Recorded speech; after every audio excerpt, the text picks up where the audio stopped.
Welcome to the Dogs Podcast with your hosts, Blake Reneker, Justin Charles, and Josh All. Hey, what's up, Dog Pack? Welcome back to another Dog Pack Discord live here with Josh. We've got Kenny, and his microphone and everything is working today. Hell yeah. Woo. And then we got Justin over here as well. Justin, how you doing, man? Great. Microphone not working. So, well, microphone working, camera not working. Old man tech stuff, I guess. I don't know. Just me and Kenny stuff. I don't know. Who knows out here? Yeah, we love using the Discord to, hang out with everybody and connect and everything. But doing these episodes in here gets a little bit technically challenged because of this kind of stuff. I don't think it's old man issues for you, Justin. I just think it's, my camera won't work in Discord. So here we go. I appreciate it, brother. I appreciate that support. It's all right. It's just user issues usually. That's right. You can put it as that. Yeah, that was a nice way. All right. So today, like I keep telling everybody, this is your show. So right now we've only got Ash and Andy in the audience. So you guys are running the show today, but I'm sure other people will be jumping in as we go. We're going to dive into everything that's going on around the Browns head coaching search right now. All the candidates that have either been interviews requested, or we've had reported interest in. And then we're going to get into maybe some candidates that we haven't been linked to yet that you guys would like to see the Browns bring in, who you think will end up hiring, who you want us to end up hiring, all that kind of stuff. And we'll dive into it. Plus, we can talk a little wild card weekend, which the Saturday games were phenomenal if you watch them. And I'm just hoping Sunday can live up to the hype. Football has been a treat since Thursday night. We've been pretty blessed so far. Yes, Friday night was that was over at halftime. Yeah. That was more of a hey, let's see how good this kid really is kind of deal. Yep. He's that good. He is that good. It looks like, yeah, no kidding. Critics, any critics, yikes. Yeah, his back shoulder throws were unreal, man. Those were unreal and on target and where they needed to be. That was amazing. Yeah, obviously we're talking about Fernando Mendoza for Indiana here, who just torched the Oregon Ducks on Friday night. It was, what was it at halftime? 42-6 or something? 35-6. The game was over. And I think he only had 3 incompletions in the game. One of them was a clear pass interference where the Oregon defender just dragged the Indiana receiver to the ground with no flag. And he had 5 touchdowns, no interceptions. Easily the number 1 overall pick. I don't think there's any dispute. I think he's going number 1. Las Vegas would be crazy to sell that pick to anybody else. I think they need to just go ahead and take him. And what's even crazier is if the Browns had lost to the Steelers and the Jaguars, I'm watching the Jaguars, the Steelers and the Bengals to end the season, that would have been us. We would have had the first overall pick. Yeah. You know what? We were talking about this on the Discord. We had the perfect opportunity to lose. We had a second, third string preseason offense out, and our defense, we would have had to sit half our defense to lose out. Mm-hmm. Like they literally willed us to win. And that's an elite defense. It's wild to me that those two teams lost. Like I still can't believe it. And I think that's a good segue here. We'll take that into the coaching thing because the Browns' job, for what a lot of people and fans say is the worst job on the market, nobody wants to come here. First of all, if you're a defensive-minded guy, you got to love what the Browns have going on here with the personnel on the defensive side of the ball. And if you're an offensive-minded guy, you got to be looking at the defense going, well, I don't even need to worry about that. Like, it's good. I just need to make sure I got the right DC to run it. Jim Schwartz, keep him or bring in your own guy. Either way, the defense is definitely attractive. So we'll dive into that here in a second. Before we do, I want to remind everybody, if you're not in the Discord or in the Dog Pack for these episodes and you want to be, head to jointhedogs.com, become an official member on the Patreon page, sync up with the private Discord, get in here, hang out with everybody 24/7, chat with all these diehard Brown fans all the time. And the conversations have been going crazy throughout this head coaching search, the playoffs, the college football playoffs. We're going to get into draft prospects. It's a ton of fun. Plus, you get to be on these episodes that we're going to be doing once a week or continuing to do once a week moving forward. So go to jointhedogs.com. All right, so let me run through real quick, and then I'll kick it over to Justin after I'm done here. But let's talk about who the Browns have actually talked to so far. So We have completed interviews with our own defensive coordinator, Jim Schwartz, and our own offensive coordinator, Tommy Rees. We've also completed an interview with Bengals offensive coordinator, Dan Pitcher, the Seahawks defensive coordinator, Auden Dirty, and the offensive coordinator for the Ravens, Todd Monken. We have reportedly scheduled an interview. We don't know when it is, but it has been scheduled with Mike McDaniel, the former head coach for the Dolphins. We've requested an interview from Jesse Minter, defensive coordinator for the Chargers, requested an interview for former head coach of the Ravens. We'll talk about him, John Harbaugh. Big one today, we've requested an interview for passing game coordinator from the Rams, Nate Scheelhaus. And then we have reported interest in Joe Brady, the offensive coordinator for the Bills, Jeff Hafley, the defensive coordinator for the Packers, and Chris Shula, the defensive coordinator for the Rams. Justin, talk to me where you are on this head coaching search and just your overall thoughts so far. Well, brother, I think first off, just from the fan aspect of it, I think a lot of Cleveland Brown fans are salivating at the idea that potentially Harbaugh would want to come to Cleveland. Yeah. I think that's what kind of the exciting part of it. There's like a bunch of little aspects to this thing, but I think like dream scenario, if you're a Browns fan, is, hey, whatever it costs or takes, get that guy in your building. Proven leader of men, proven winner, a guy that has given us so many issues for most of my adult life as a Browns fan. You know what I mean? Coaching my former team, watching them kick our ass twice a year. This is a guy I would love to see come in. Now, obviously, I don't think that the far as open vacant spots are quite done yet. We've got some football still to play out. There's still some names. One name last night, I don't know if they'd actually do it, but the fact that LaFleur went out again like that it's damning. You talk to Packers fans and they say, you know, like, there is that history with him. He's a great young coach, great offensive mind, but man, you know, I want to say he's 2 or 3 and 6 in his playoff career so far. It's not great. It might even be lower than that. I couldn't remember exact number I saw this morning, but obviously McDermott in Buffalo, there's, you know, some rumors swirling around. Then Tomlin on Monday night, who knows what happens there. There's always, you know, some smoke every year at the end with him, you know, depending on where they finish. So I don't think that we're 100% seeing all available coaches yet. And I don't think we're seeing all available open spots as far as, you know, positions in the NFL with teams. That is kind of crazy because I know a lot of people I've been reading on Twitter and they're saying, you know, that Packers would be crazy to fire Matt LaFleur. They would never do that. They're probably just going to extend him and everything. He's a great coach. Where there's smoke, a lot of times there is fired coaches because we had the John Harbaugh smoke and people are like, they're not going to fire John Harbaugh. They fired John Harbaugh. And you're just like you said with Mike Tomlin, it could happen. Pittsburgh Steelers fans are done with this losing in the playoffs. Is one and done, first round exit kind of crap. Matt LaFleur, 3-6 is the record in the playoffs. Okay. And, all right. You know, it could happen. I think I read 8 teams so far are looking for new head coaches. That's a quarter of the league. 25% of the NFL right now is looking for a new head coach, which is big, I believe, for a coaching cycle. I think a lot of times it's like 5 or 6 teams maybe at the most, but we've got 8 already. And like you said, could be more. Kenny, what are you thinking about with the head coaching search so far?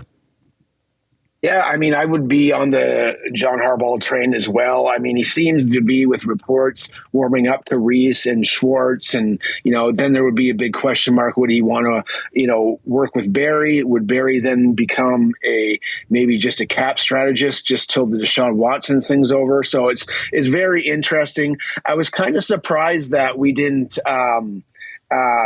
do an interview with Clint Kubiak. I thought we interviewed him last year, so that maybe that was a done deal. Maybe there's something he said or did, or just it didn't mesh well. But I thought he would have had some kind of continuity with what Stefanski was doing. I thought he'd be Shador friendly with defined reads, rhythm throwing, protection from all the chaos of this offensive line. So I thought he was like a sure smart pick for the Browns.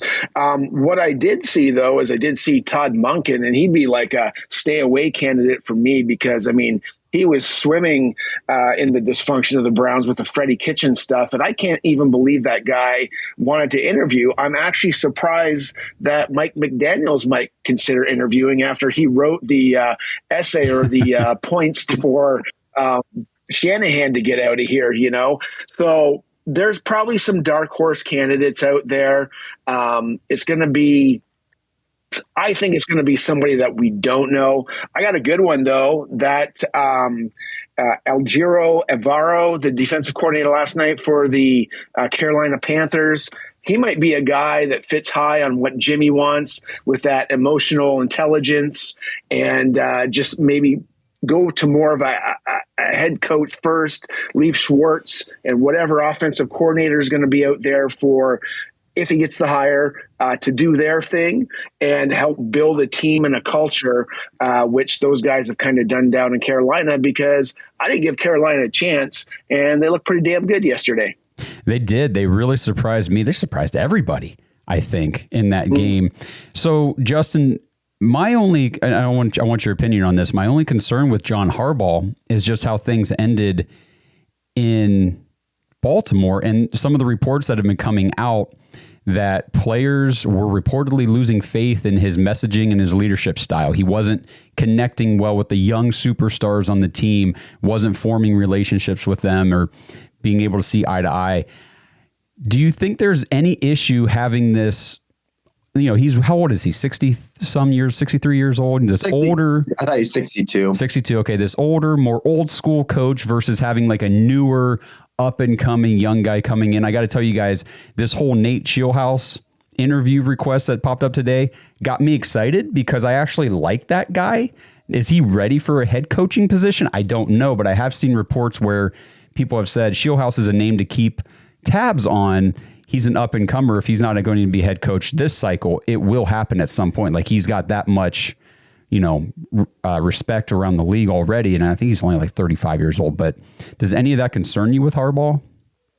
Honestly, man, I will tell you that sometimes the message in the locker room can get old, right? Especially when you've been in the same locker room for multiple, we're talking up to 15 years with a coach like this.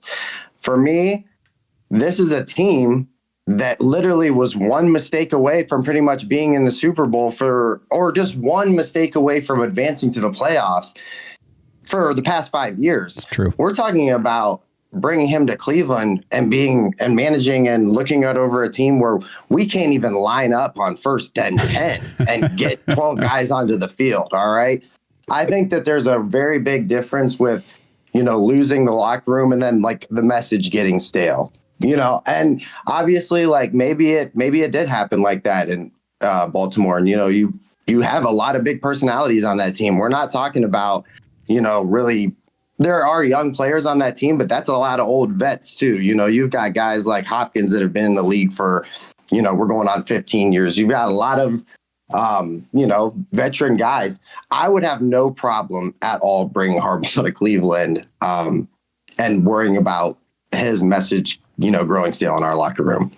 Not even a slight issue. The thing about Harbaugh that I like is the CEO role of the head coach, where he'll bring in an offensive coordinator and a defensive coordinator, let them delegate, let them run the units, where he focuses on overall game management and the structure and everything of the team. That has always been appealing to me. Just we've tried these play caller types so many times, and sometimes they work for some teams. It's never really worked out well for us. Maybe we just haven't gotten the right guy. That could be too. But Kenny, I think, go ahead. I think you bring in a guy like Harbaugh, things like meddling from up top, you won't have that. Yeah, I will guarantee you that will be hey, this is going to be my roster. You own this team, I run this team kind of deal. Like, hey, sign the checks. But as far as what we want to do player wise, it's going to be my show, man. And if we don't line up on that, hey, I got other offers too, but I don't think you'll have to worry about that from up top. And that's where I see there being a potential issue with Andrew Berry, because I don't know how well that's going to go over. We saw it this year with Kevin Stefanski, where obviously Kevin wanted a guy like Dylan Gabriel, and it was kind of set in stone from the beginning. We saw it in camp and stuff. Like Kevin wanted Dylan to play at some point. And while that's what he wanted, he still wanted to keep Joe Flacco there as a safety net because he wasn't ready to get Shedeur Sanders on the field. And Andrew Berry said, traded, gone. Now you have to, and I wonder how that'll go over with Andrew Berry. But Kenny, what are your thoughts on that with Harbaugh? I have been bitching on this podcast for years, since Pat Shurmur. I've brought it up many times that whoever the head coach was, whether it was Pettine or whoever it was, the head coach's specialty, whether it was offense or defense, that person was calling the game for the most part. I do like the CEO part where, hey, man, I'm managing this game. You guys do what you do best because that's why you're here. That's why you're the offensive coordinator. That's why you're the defensive coordinator. And that's why you're the special teams coordinator. Just do it. And let's get together and let's win a game. He's got an actual special teams background. So he dealt with everybody when he was at Philadelphia. And it looks like when he was with the Ravens, that's what he continued to do. In 20 years, if your message gets stale, or 18, wherever he was there, your message may have got stale and they just need to start again. And I think having him here would definitely stop Haslam from meddling. I mean, he even said he took ownership of it. Like, I know the dysfunction he brought up in his presser, and he was kind of like disgusted by it. But when you lose, you're considered dysfunctional. When you win, you're not. And I think, Harbaugh coming here brings an immediate presence, and the players will listen to him. And then he'll get the players that are at whatever specific position playing where there should be. That's why you're reading reports that he's warming up to Schwartz, because he knows he's got a handle on that defense. He's even warming up to Tommy Rees.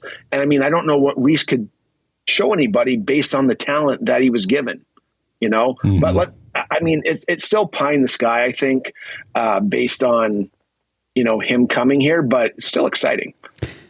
Yeah, I mean, he's holding off interviews until next week, so we'll find out next week if he's going to take one with the Browns. Let's get our first person up here. It's the first person we always have up here, Mr. Moneymaker. How's it going, buddy? Here we go, Brownies. Here we go. Go. Let's go, baby. Go. It's delusional head coach search time. Let's go. Let's go, brother. Hey, can you wake me up when we interview a real coach first? I'm like yawning over here with the head coach interviews right now. You don't want Todd Monken, man? Come on. I mean, look, listen. This is America. I don't want a Brit as our head coach, all right? Oh, man, come on now, dude. This is America. You're killing Justin right now, man. Yeah, come on now, brother. Just kidding. Go ahead, man. Todd Monken, he's garbage. Get him out of here. I mean, yeah, that's a weird one, man. Yeah, I wasn't on board with that one either. He sucked when he was here. He sucked at play calling with the Ravens. Why the heck do we want a dude that sucks at play calling as our head coach? We just had that. Interesting thing, though, with Todd Monken, right? Like, based on what the reports are, it sounds like Harbaugh sat down with Baltimore, and Baltimore wanted to move from Monken, right? And they basically decided, hey, Harbaugh was not ready to move on from that decision. And it sounded like pretty much that was the reason he left. What if there's a scenario where he says, hey, I will absolutely come to Cleveland, but I'm bringing Todd Monken as my offensive coordinator with me. Is that a problem? I'll tell you right now, for me, it's not. Not even a problem. If that's your guy and that's who you trust in your system, I know we all think that it was dysfunctional with Freddie. It was because it was dysfunctional with Freddie, guys. Yeah. It was bad. You know what I mean? This is the guy that our main player, our superstar franchise guy, hit a guy with his helmet, and he wore a T-shirt that said Pittsburgh started it. Like, this is what we're talking about as far as, like, True. You know what I mean? So, yes, it was dysfunctional. Would I let that cost me an opportunity at a real, serious, proven head coach that I think could turn this team around finally? Not a chance. I would absolutely sign off. Yep. Todd's your guy. Yeah. Come on, Todd. Get in the building. Here's the keys. You're bringing so- up some great points there, man. Like, I mean, again, with Todd Monken, I'm kind of joking just because of the dysfunction that he dealt with, and he didn't have anything great to say about the Browns, but he does get your passing game going. And, you know, his first year with Baltimore, everybody was like clamoring for the guy. And they had a kind of a down year with, you know, the way things happened with Lamar and he's injured. So, I mean, that could have been it too. But, I mean, I'm joking, but he does get offenses going. I will say this. We saw the next level up of Lamar Jackson under Todd Monken. This is where Lamar Jackson took his passing abilities, passing game to another level where he's completing like 80+% of his passes and just dotting things. And he had, what did he have last year? 3 picks on the season, MVP or MVP candidate or whatever. He did really, really well under Monken compared to before he got there. This episode is sponsored by Kalshi. Browns fans, are you ready to put your money where your predictions are? With Kalshi, America's #1 regulated prediction market, you can legally trade on events that actually matter to you. And the best part is you don't need to predict specific stat lines and compile a 7-leg parlay to win big. With Kalshi, the objective is either yes or no. Will Miami beat Ole Miss? Will Indiana take down Oregon? Which team will win the Super Bowl? And who will be the first pick in the NFL draft? You can put your money on these predictions and more with Kalshi. If you want to try it out, Kalshi is giving $20 to anyone who signs up at kalshi.com/dogs. That's KALSHI.com/dogs, DAWGS, and trade $100. Get away from those disadvantageous sports books and dive into real-world outcomes with real-time odds and real payouts. Head over to kalshi.com/dogs or click the link in the description to get $20 when you trade $100 with Kalshi. That's Kalshi, because why shouldn't you get paid for being right? With older head coaches, and I know it won't happen, like especially if we get Harbaugh, it won't happen. But if we went older, I would like us to have somebody underneath him that like develops into the next young head coach. So like when the dude like retires or leaves, you have that next successor to continue the stability with the organization, which we've never have had. And that's what I would like to see. Is it going to happen? I don't know. I mean, there's reports that he likes Tommy Rees, so maybe Tommy Rees would stay on some sort of aspect as like a passing coordinator if he wants to keep Todd Monken. I don't know. I mean, it's hard to have like everything you want and still get the coach you want, you know, like, you know, where he's saying like, you know, he wants his own GM. Well, you know how we're all kind of on the edge with Andrew Berry, so we can kind of like, I mean, Andrew Berry's got to go and we get, you know, John Harbaugh. Are you guys okay with that? Because some people like Andrew Berry's done and some people are like, all right, it's time for a new GM. Yeah. Well, if you want to build a defense, get Andrew Berry. Yeah. He did build a good defense. But also it takes what Jim Schwartz was able to get out of these guys and develop and what these guys have grown into under him, I mean, cannot be undervalued, which, you know, what could some of these players on offense maybe have been? If I just feel like there was no development on that side of the ball. There was also not a lot of investment on that side of the ball either. It was just a mess. The whole thing's a mess. So that whole side is going to need reworked. Brad, at this point in time, what are we right now? January 11th. Who do you think will be the Browns head coach, and who do you want to be the Browns head coach if you have somebody in mind? Who I think if say Matt LaFleur gets fired from Green Bay. I think if Matt LaFleur gets fired, I could definitely see him being our next head coach. He's a young guy. He's had some problem with, you know, falling behind, but again, as Justin kind of said, we haven't had coaches that consistently get in the playoffs. We need a coach that like has been there, done that, you know, but I think one name is Mike McDaniel. And I know how some of us feel about him, his personality, whatever. But I feel like after all these head coaching opening, I think he'll be like the one that kind of falls to us. Who I want our head coach to be is personally, Signetti. I'm just kidding.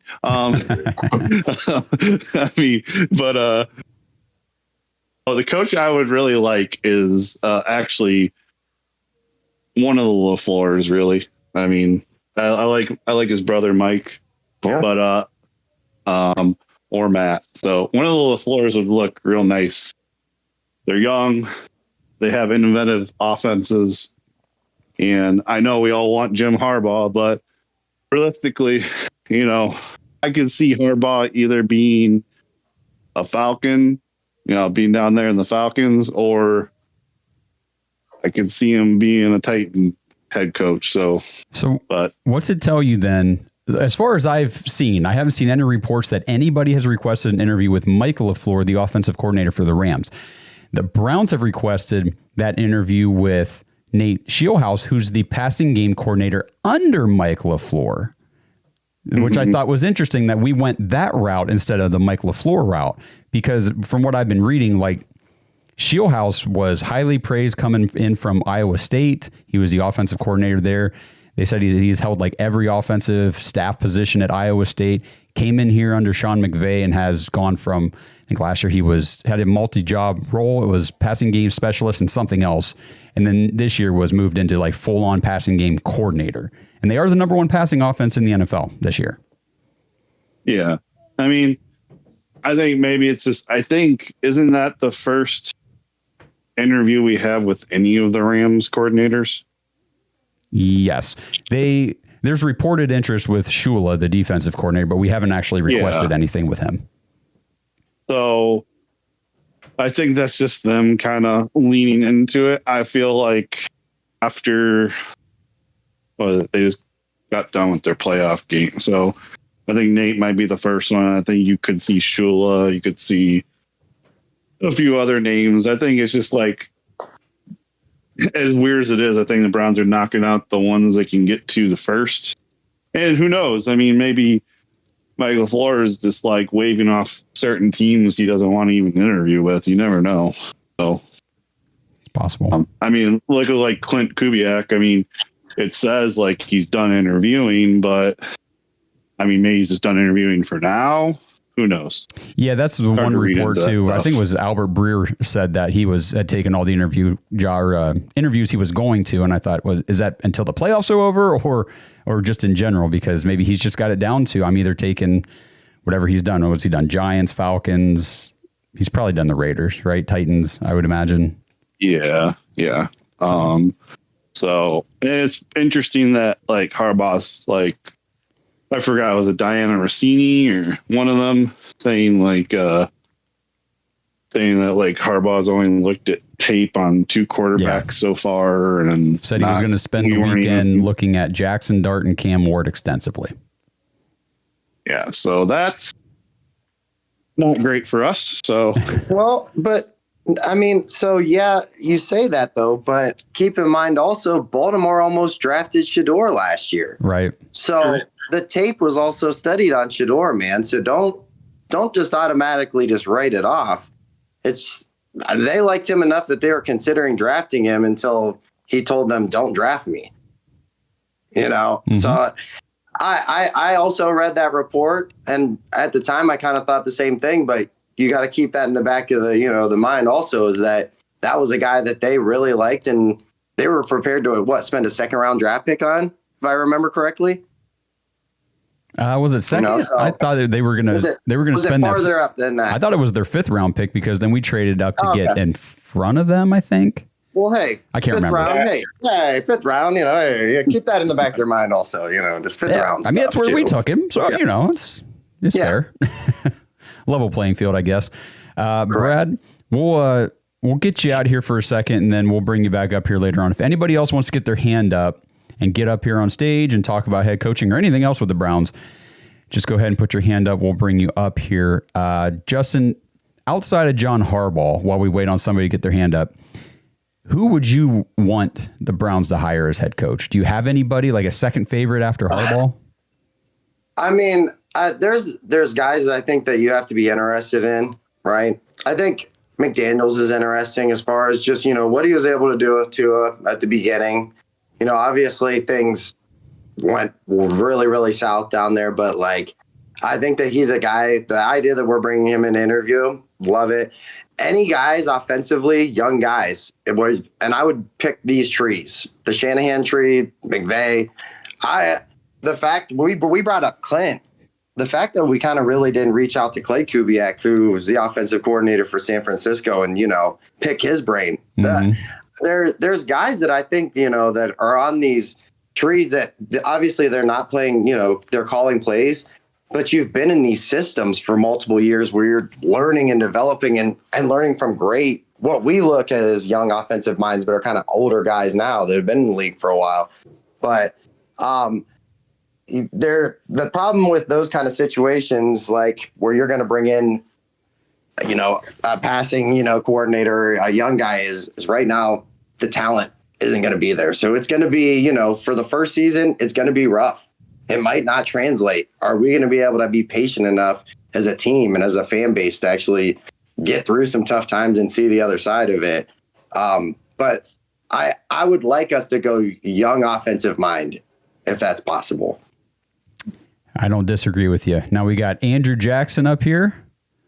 How you doing? Love you, bro. What's up, man? What's going on, guys? What's going on? What's going on, bro? Hey, well, first off, it looks like the Jaguars are doing great things at the moment. So there's that. But honestly, I want nothing to do with Todd Monken. I mean, this isn't Georgia offensive coordinator Todd Monken. I mean, so personally, I don't want nothing to do with him. But if he's getting one of those people you get a hold of because you get Harbaugh, then I'm okay with it, I guess.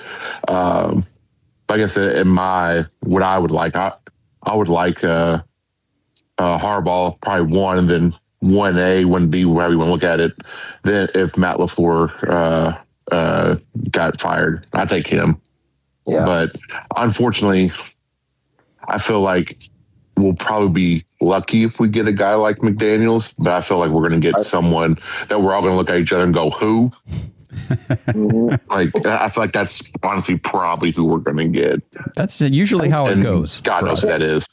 I mean, if you really look at it, and Blake's talked about this a lot, and and like when you bring this up with Blake, this is going to be his big point when we start talking about stuff like this with Harbaughs and McDaniels and stuff like that, is these guys have kind of better opportunities if you really think about it. If you line up Cleveland and New York and you're a young offensive-minded coach, what are you doing?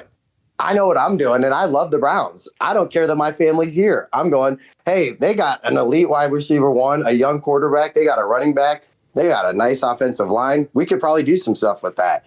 I can understand where these big names are going to come off the board very quickly. Las Vegas might not seem like a nice destination. The fact that Fernando Mendoza is going to be in that jersey next year makes that a very, very entertaining destination very quickly.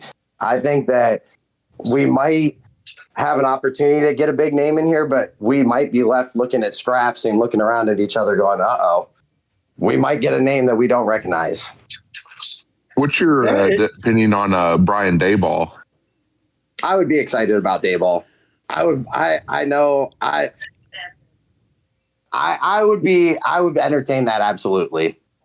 He's been here before, like McDaniels. He was the offensive coordinator for Mangini, was he not? Somebody. Ooh. I don't remember exactly who it was. It might have been Mangini. Yeah, so Brian Daboll was here. He was employed by the Cleveland Browns. I remember he ran a fullback sweep one time. Anybody who remembers that game will be pulling the ever hair they have left out, because that was at the time one of the dumbest calls. That being said, look where he's gone, look what he's done, and he might be a welcome addition here. He would probably be someone that wanted to work with Schwartz, and as I'm one of the guys that have been kicking rocks on the Browns being a terrible destination, but here's the thing, like, you have an elite defense, and we just said it not too long ago. Like, they literally willed us to those 2 wins at the end of the year. You've got a massive amount of draft capital, and you're going to have some cap flexibility once we move some stuff around and probably have to kick Deshaun's contract down the road. The ownership is about as good as I've seen it been to publicly take some onus on what's happened or what's transpired over the last 2-3 seasons. And the GM, the owner is committed to the offensive side of the ball. So with that, the new stadium coming up, you can really put your fingerprints on this team, especially on offense. And you do get to pick the quarterback. It's just you're stuck with an anchor of Deshaun Watson's contract. But some guys might be able to make it happen. Maybe somebody really likes or believes in Mac Jones. Maybe there's somebody sitting on the bench to trade for right now. I'll say Joe Milton because that's been brought up many times. I don't want him, but there's somebody somewhere that believes in a quarterback that may not be on this roster that might be able to turn things around for us, and you don't have to worry about the defensive side. I think that's a good point. Another note that I don't think we've said yet, came out yesterday, was reported that the Browns are currently telling their candidates that while it's not, required that they keep Jim Schwartz, they prefer to keep Jim Schwartz on the staff as a defensive coordinator. So for me, that feels like you're rubbing defensive coordinator candidates probably the wrong way. I don't know how well that would sit with Jim Harbaugh and the defensive coordinator you're interviewing. I don't know how that would, if you're going to bypass Jim Schwartz to be your head coach to get another defensive coordinator over him as the head coach. I don't know. We'll see. Do you guys, Andrew, do you think that's a mistake that they're telling teams that, or telling candidates that? I think you're narrowing down your pool of people for no reason. I mean, do I like Jim Schwartz? Yeah, I think he's done great, but we've all seen the highs and the lows and at times with this defense under him. So I feel like it's almost like 50% of your candidates are already off the board, no matter if they were good or not. If they really wanted to or not. I feel like you're setting yourself behind for whatever reason. I mean, so I don't know. I'm not a big fan of it, but if it all works out, then I guess we'll all look back at this a year from now and be like, hey, that was a great choice. Yeah, I guess outside of they've already interviewed Jim Schwartz, obviously, who's here, RDC. The only other defensive coordinator they've actually conducted an interview with was Dirty out of Seattle. The other guys that that are on the defense side of the ball, they've just requested interviews. They haven't actually secured those interviews or had them. And I wonder if guys like Chris Shula, Jeff Hafley won't even entertain it if they hear these reports and everything that the Browns are saying, nah, we'd like you guys to keep Jim Schwartz on the staff. Yeah, I mean, in one aspect, you'd want maybe a defensive guy to come in, and defensive guys want veterans. So I don't know if that means taking another swing at Deshaun, or hopefully not, but they bring in a defensive guy, or they're a veteran guy is what I'm saying for quarterback, and then they can just allocate the resources to whatever draft pieces they can get out of the draft. But I just think if Jimmy comes out, you listen to the presser, you listen to Andrew Berry, they're pretty much aligned on quarterback, receiver, and the offensive line. And if you're hearing that as a defensive coach, you're kind of like, well, why am I here? I don't want to be here if I'm retooling the defense. So that makes it really easy for me to take a McDaniel or a LaFleur if he comes available, or whoever it is, picking these defensive guys' brains. I don't know, what they're doing it for or why, but I mean, it just seems like the onus is on the offense. For me, go ahead, Justin. You go ahead. No, I would just, the only thing that I would counter with that is that you've got a defensive roster that is got to be salivating for a guy that, is a defensive minded, that wants to be a defensive minded head coach. I as much as they obviously want to retain Schwartz as a defensive coordinator, I think if they're really, really sold on a defensive head coach and that guy wants to bring in his own roster, or his own staff, which he most likely would. I mean, I don't know how you guys feel about this, but it's not very likely for a head coach to come in and just be like, yeah, hey, no, that's cool. He can. A lot of these guys have been working with their guys. These are their guys. They've been, in step with them for most of their career. So it's, it's just like you're bringing your guy along with you. He comes with you. He's part of the family. But if you're a defensive head coach candidate, the idea of taking over that side of the ball would be, check mark. But then you have major issues on the other side. That's why if you're a defensive minded guy, you've got to bring in a young guy that can really make some magic happen, because the talent is going to be a setback for a little bit at least. For sure. I saw Zach Jackson posted today about the Browns potentially bringing in Chris Shula, the Rams defensive coordinator, to be their head coach, and then him bringing Nate Shieldhouse along to be the OC. Wow. And he said the problem with that kind of thinking is the other teams looking for new coaches have already probably considered that as well. So you're going to be fighting because the Rams are always a sought after coaching staff, whether it's offense, defense, doesn't matter. You're working under Sean McVay. It's a winning organization. They've got great culture. The tree is phenomenal. If you're taking a shot at a young, unproven coordinator guy, you're probably going and looking at the Rams first, and then maybe the 49ers and teams like that. I do think at this point in time, January 11th, I think probably the odds-on favorite to win this job or to get hired would be Mike McDaniel, just because we heard reports 2-3 weeks ago when the season was still happening. We still had Kevin Stefanski as our head coach, and we heard reports that, well, if Mike McDaniel were to get fired by the Dolphins, the Browns would be interested in him as their new head coach. It's like, okay, well, we still have a head coach.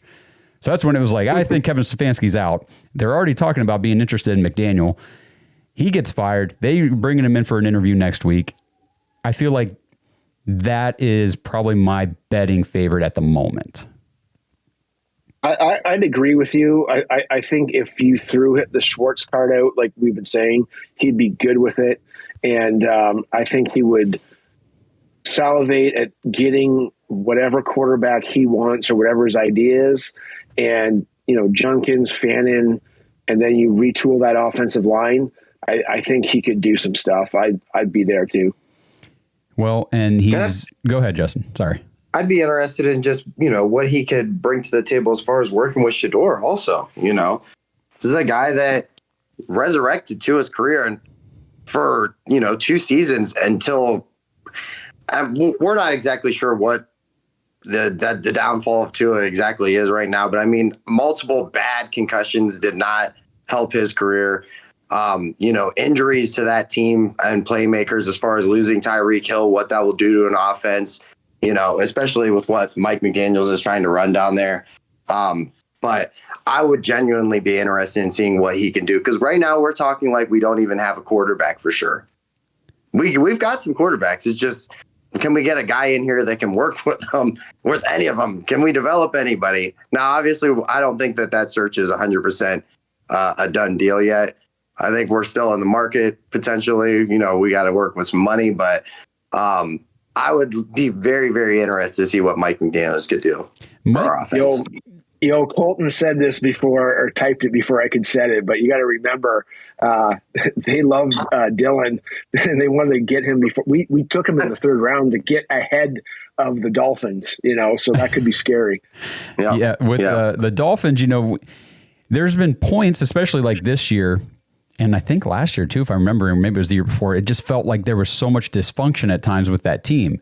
I mean, the Browns beat the ever-loving daylights out of the Dolphins this season. Yeah, they did. With this horrible Browns team. That was one of the games where we just clobbered somebody, and it was the Dolphins. And then they turn around and they win how many in a row to end the season? And they're all of a sudden, the last couple of weeks of the season, you see the graphics on the screen, Dolphins are in the hunt. They're not high in the hunt, but they're still there. It's like, man, these guys are still fighting, even though it looked like they were the worst team in the NFL at certain points this year. So I know it's been reported the Browns admire Mike McDaniel's offensive mind, his creativity, and all that kind of stuff, and I'm interested in that. The dysfunction there's dysfunction in Cleveland just by default. And I'm always Mike nervous McDaniels about how the Cleveland media is going to be gold. Yeah, he's the anti Cleveland media, man. Well, I can't wait Exactly, for dude. the only way to not lose this game is to, win the game and not lose it. Oh, great quote there, Mike. And I think if we're going to talk about Mike McDaniel being the coach, we got to remember there's no S at the end of that name. It's Mike McDaniel. Right.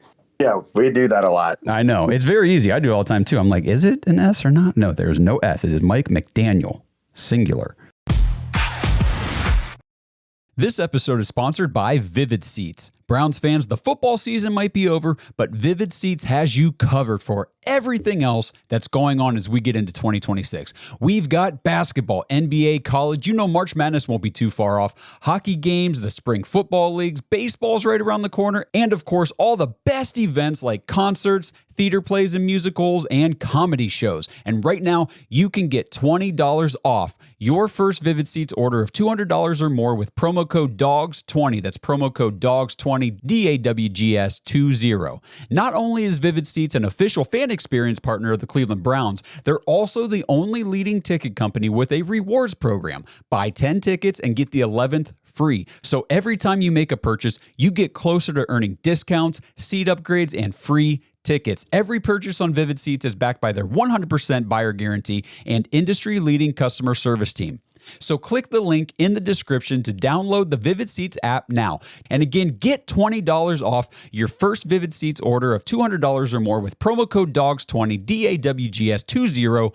New customers only, $200 minimum before taxes and fees. Visit vividseats.com for more details. This episode is sponsored by ISSA. Browns fans, if you're into health and fitness, have you ever wondered how you could maybe turn those hobbies and your passion into an actual career? If that sounds interesting to you, then ISSA has the opportunity you've been looking for. ISSA is the International Sports Science Association, and they can help you become a certified personal trainer in as little as 3 months. And right now you can get $100 off your certification when you sign up through our link, joinissa.com/dogs, DAWGS. Now, certifications are 100% online, self-study, and self-paced. You can study anywhere from your phone, tablet, or computer. And the final exam is open note, open book, aka piece of cake. Except you fitness nuts probably don't eat a ton of cake, so let's just call it a piece of delicious protein bar. And ISSA has the #1 job guarantee in the industry. If you get certified and sign up to be a certified trainer with ISSA, you have a job guarantee or your money back. ISSA has over 10,000 gym partners that have over 73,000 open jobs for trainers right now. And you don't need a 4-year degree or a 2-year degree. You just need your certification to qualify for these jobs. So what are you waiting for? With certification this simple, there's no excuse not to pursue your passion and become a certified personal trainer today. Get $100 off your certification at joinissa.com/dogs. You've wanted to make a change long enough. Now it's time to do something about it. That's joinissa.com/dogs for $100 off your personal trainer certification. Does anybody in the audience want to get their hand up, come up on stage here? We got about 15 minutes left here. We can keep talking about the head coaching stuff. We can shift over and talk about some prospects. We can talk about the draft, whatever we want to dive into here. Andrew Jackson didn't miss a beat. We'll get him back up here real quick. Well, one thing we got to point out though is yesterday that Rams game. It was the that was the Josh and Gage Bowl, right? Because it was Puka versus Jalen Coker in that. And if you guys get into this podcast, you get part of this Discord group, you guys would realize that those guys, well, Josh actually did a whole segment on Puka Nacua before he was drafted. And Gage has been banging the table to get Jalen Coker, and we didn't get either one. And if the Browns would have listened to those, we'd have two damn good receivers on this team, man. Without much investment. You could get a fifth, for Puka in the fifth, and you could just sign Jalen Coker as a UDFA. No big deal, but... Yeah. Oh, he wasn't a fifth either? He was a UDFA? Yeah, he was a UDFA. Okay. Yep. Oh, damn. Andrew, what you thinking, buddy? Well, what would go off that? I mean, if you listen to the Gage and DF and all that kind of stuff, we'd also end up with probably the most terrible team ever because they miss them. They're terrible at talent evaluation, but that's beside the point. Hey, man, I was giving him his flowers, man. I mean, you say he was beating the table before. I mean, I had never heard him once say his name. It was usually someone else's, but I mean, Jermaine Burton, Tez Walker, whatever. But anyway, like I got put in the chat, like, do you think winning those last two games, made this job possibly a little less attractive? It did look better, with the first pick than where we're sitting at now. I like this. I guess I'd like to say I think it might have, but I'm not for sure. But I don't know. Number one overall pick is always going to look better to a head coaching candidate than number 6, especially when there is a clear-cut number 1 overall quarterback, and you're looking at a potential head coaching job for a team that doesn't have a locked-in, surefire quarterback in place. And if you're an offensive guy, you got to salivate a little bit of that thought. That's why the Raiders, I think, is pretty attractive for some of these offensive guys. Agreed. I'm 100% with you. It definitely probably did. The problem is the fact that it did happen. So, I mean, it is what it is. We won the last 2. We go from potentially, the number 1 pick to the number 6 pick. And then you go from there. It's not like all hope is lost. Now instead of you're taking a, franchise number 1 QB, go get your wide receiver number 1. Go get a legit weapon for this team that we've never had. We've just figured we've never addressed that problem. Yep. It's not a damning thing. And I know it sucks. I laughed with somebody about this like a week ago because they're like, damn, man, that sucks that we did win those. And I was like, man, F that. You know what I mean? Like, F that. We beat the Steelers and we beat the Bengals. And, obviously, does it suck that, we probably set back the rebuild maybe a year? Yeah, okay. But, oh, well.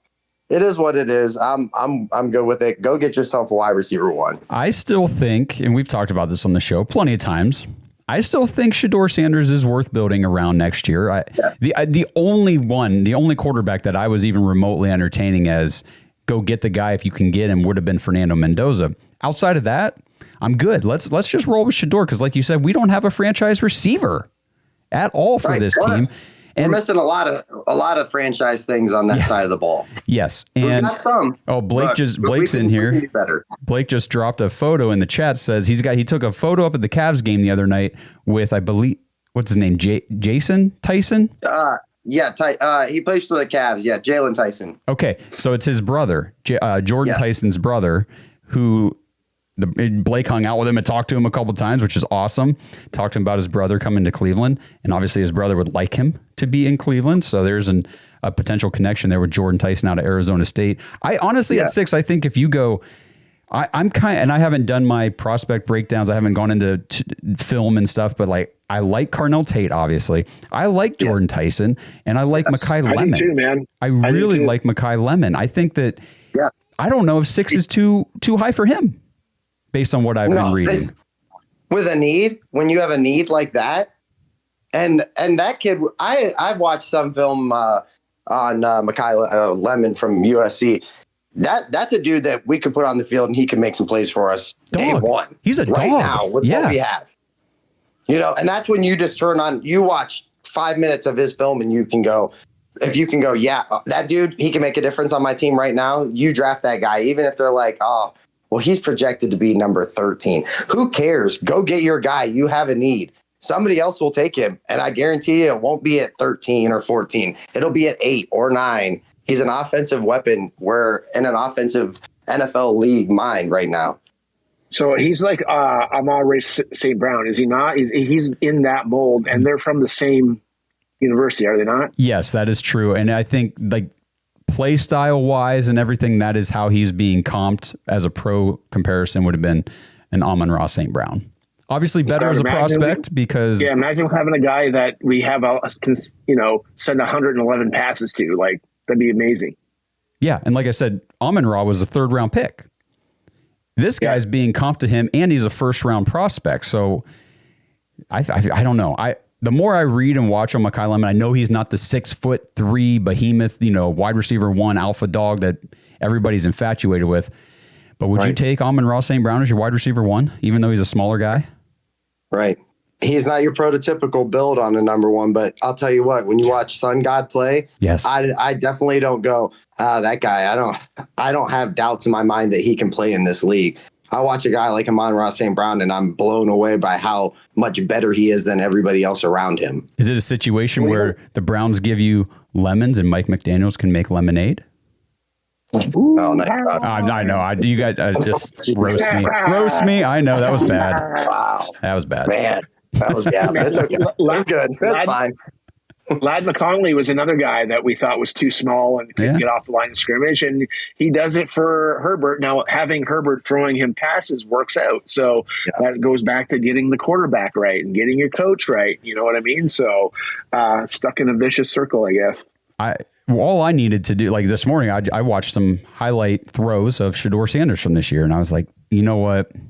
I'm even more bought in. Let's just build around him because he's making the deep passes for touchdowns and things. I mean, damn, that pass that he almost had to Sal Cannella against the Bengals was beautiful. And God just dropped it. You know, I mean, a good NFL caliber player makes that catch. Hopefully. Man, and think about all the times he was under duress where he was making these spectacular throws. Like if he just had an offensive line, like I'm like kind of leaning a little bit more to offensive line right now and getting guys like Lemon and Boston and all these guys. But again, I haven't done enough looking at receiver prospects and prospecting as I should have. So I'm going to be a little quiet on it, but man, there is excitement to be had. That's for sure. I think the Browns. I will tell you. Oh, go ahead, Justin. Those top three guys, it's a lot of fun watching film. And all three of those top Tate, Tyson, and Lemon are phenomenal. They are phenomenal talent prospects. And they provide you with different things, which I am anticipating the Browns to go heavy in investment in O-line in free agency because there's really no wide receivers in free agency to invest heavily in outside of a guy like maybe you get a Romeo Dobbs, maybe you get an Alec Pierce, but those still aren't your wide receiver ones. You're not paying them like that. You're going to overpay them to get them in free agency, first of all. That's just how it works. But if you can get you saw what the Bears did, how they built that offensive line in free agency, and they just went hard after that position. Do that. That way in the draft, you can go. I would love to see the first round. If they don't go, like the other day I did a mock and I got Carnell Tate, and then I went KC Concepcion later. Go Mekhi Lemon, and then go get your big-bodied outside X receiver in Denzel Boston out of Washington. Yep. Dude's a stud.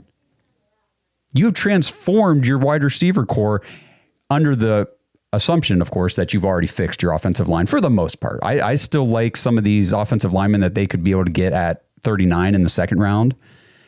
There's going to be guys available. It's just the receiver tier drops once you get past those first like 3 or 4 guys. Agreed. Okay. And I'm just looking at the free agents right now for offensive linemen. I mean, imagine getting Linderbaum. That'd be okay. Harbaugh could help make that happen.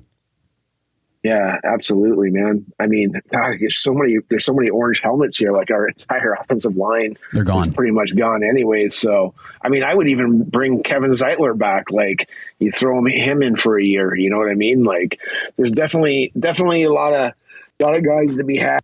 And you're 100% right. It's always a point that I forget that these guys that are receivers that are, elite, they don't get to free agency, man. No. You get traded. Or you re-sign with your team, and that's it. And building the line through free agency is paramount, right? So even Austin Corbett, he's a free agent. We can get him back too. There you go. Brad, what's up, buddy? The first round, a lot of us have gone back and forth of staying at the spots, trading up from 28, maybe a little bit, to like the middle of the first round. We have the capital to do it. Get 2 good wide receivers, and then the rest of the draft just focus on the offensive line for depth or wide receiver and a lineman. I mean, honestly, you've seen like me, Andrew, Ash, and all of us doing tons of mock drafts. But like there's a lot of good linemen that fall the second round. So like this theory of like we have to get one in the first round is not like a thing. No, like, I don't buy into it'd be the have great to get like Caleb or Maui Goa, the kid from Malaga, or the kid from Alabama. Was it KT Proctor? Whatever his name is. Yeah. Yep. So I mean, obviously that'd be great. But like when I'm doing these mock drafts, there's a lot of good linemen. That's like this is a big lineman draft. Yes. So I mean, we can get guys in the second and the third round.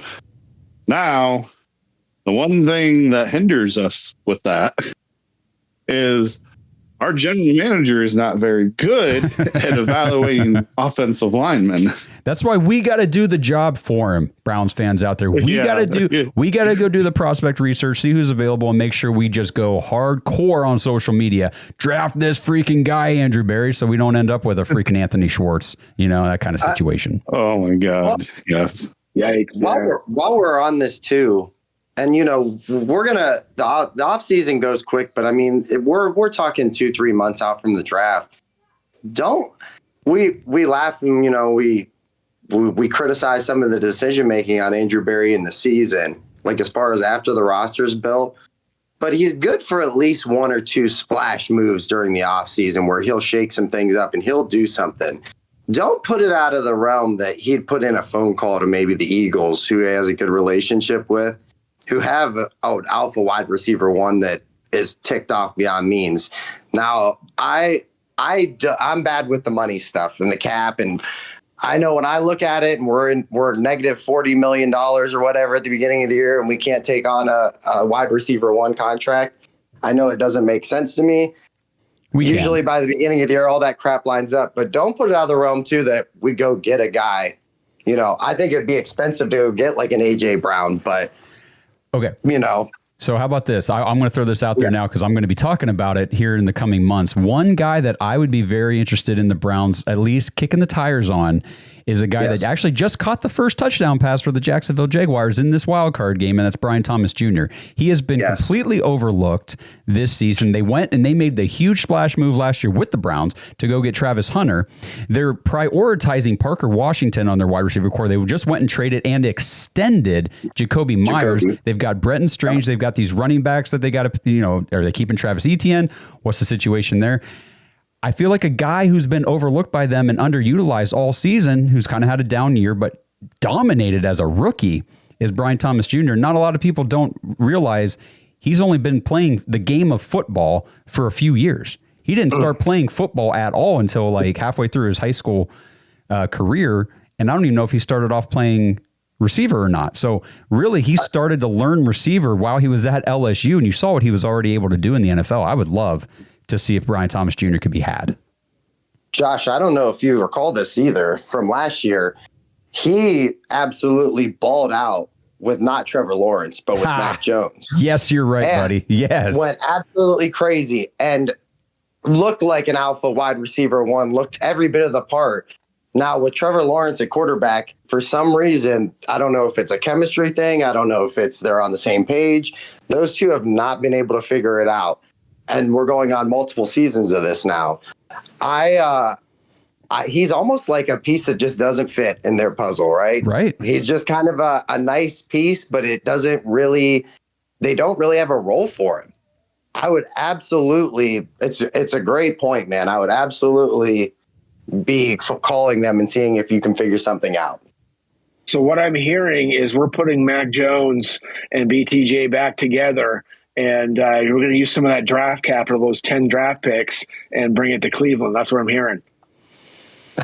I wouldn't hate it. I'd be okay with it. Brad, you got anything else for us? Yeah, I mean, I'm just saying that like there's a lot of good wide receivers in the first round, and yeah, I would love to trade for Brian Thomas or AJ Brown or whoever, but some of those guys, like Justin has alluded to, you got to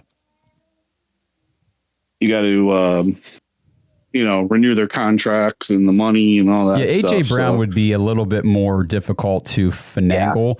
Yeah. A guy on a rookie contract. I mean, I know a lot of people throw Marvin Harrison Jr. out there as well from Arizona. I mean, they're going to have a new coaching staff coming in. He's been underutilized and hasn't really performed up to that top draft pick that they used on him. Could some of these guys, we've seen it happen, I guess, is what I'm getting at. We've seen these younger, maybe underperforming, coming in under expectation type wide receivers get moved from their team, and then they go to the new team and it just, there it is. They're the guy. Yep. And it could happen. I'm not saying it will. I'm not even saying it's likely. I'm just saying I would love to explore the possibility. Enjoy the roller coaster ride, boys, because it's going to be a lot of best time of year. This offseason. Best time of year, man, for Browns fans. Later, guys. All right, Brad. We'll talk to you later. Real quick, I know it's 2 o'clock. We've hit our hour. Does anybody else in the audience want to come up and get any thoughts on the show real quick before we wrap it up? Kenny, Justin, any last parting thoughts from you guys? You know what? I changed my tune on Cleveland being like a destination. I was kicking the can and saying it's a bad destination, but I've changed my tune on that. I like where the defense is, and I like the pieces that we got last year in the draft. Just get me some free agents, some free agent linemen. I'm okay with a couple of the free agent receivers, but maybe we'll get together and do a couple of shows. Oh, we will, Josh, and I'll tell you what I like and what I don't like. Yes, those shows are coming for sure. Justin, anything from you, buddy? No, man. I'm looking forward to the upcoming week and just all the drama and fun and desperation of another Browns off season. Looking forward to it. Amen. All right. Well, we're going to wrap this thing up. Appreciate everybody tuning in, jumping in the audience here in the Discord. You guys are the best. Again, if you're watching this after the fact and you want to be part of these episodes in the future, head to jointhedogs.com. Become an official Dog Pack member on the Patreon page. Sync up with the Discord. Get into these shows. Hang out with all these fine, awesome, diehard Browns fans as this, like Brad said, roller coaster of an offseason gets underway, because it's been 1 week and it has already been insane with the news cycle. Make sure you guys follow us on all the socials at The Dogs Podcast. Keep you updated there. Keep sending in your voicemails. I love doing those episodes during the week, reacting to your guys' questions and takes and things like that. So you can do that at thedogspodcast.com. Tap leave voicemail in the drop-down menu. Send a message or just type one out in the box there. Send that to the email. Either way, I'll read it, we'll play it, and we'll react. So Justin, Kenny, thanks for tuning or hanging out with me today, guys. Doing the show. We love our dog pack. This Discord is so love cool. You guys. Have a great week. Let's go, baby. Yep. Have a great week. Let's go, Brownies.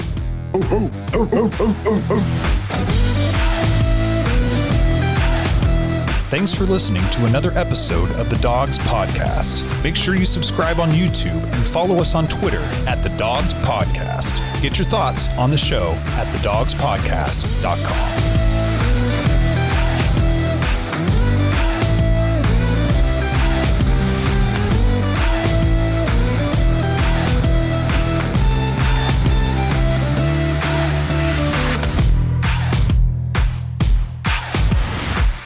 This episode is sponsored by Kalshi. Browns fans, are you ready to put your money where your predictions are? With Kalshi, America's #1 regulated prediction market, you can legally trade on events that actually matter to you. And the best part is you don't need to predict specific stat lines and compile a 7-leg parlay to win big. With Kalshi, the objective is either yes or no. Will Miami beat Ole Miss? Will Indiana take down Oregon? Which team will win the Super Bowl? And who will be the first pick in the NFL draft? You can put your money on these predictions and more with Kalshi. If you want to try it out, Kalshi is giving $20 to anyone who signs up at Kalshi.com/dogs. That's KALSHI.com/dogs, DAWGS, and trade $100. Get away from those disadvantageous sports books and dive into real-world outcomes with real-time odds and real payouts.